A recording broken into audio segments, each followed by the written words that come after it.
Hello friends, நீங்கள் இப்போது தான் என் வீடியோவை பார்க்க வந்திருக்கீங்களா? இதற்கு முன்னாடி நான் அருள்மிகு ஸ்ரீ மீனாட்சி அம்மனின் அற்புதங்களை பற்றி கூறியதை நீங்கள் இன்னும் கேட்கலையா?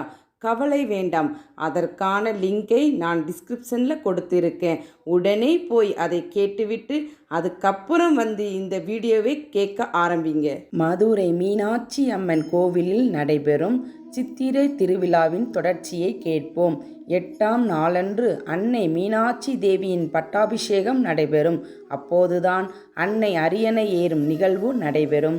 9ஆம் நாளன்று திக்விஜயம் நடைபெறும். இதனை அழகு தமிழில் வெற்றி பயணம் என்று கூறுவர்.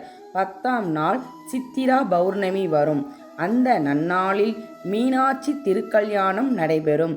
மறுதினம் ராமநாதபுரம் மன்னரால் வழங்கப்பட்ட அழகிய பெரிய தேரில் மீனாட்சியும் சுந்தரேஸ்வரரும் அமர்ந்து மாசி வீதிகளில் பவனி வருவர்.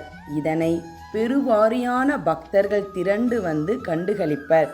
இத்தேரோட்ட திருவிழாவுடன் மீனாட்சி திருக்கோவிலின் சித்திரை திருவிழா முடிவடைகிறது என்றாலும் இன்னொரு புறத்தில் அதன் தொடர்ச்சி நீள்கிறது என்பதுதான் இத்திருவிழாவின் முக்கிய அம்சமாக விளங்குகிறது.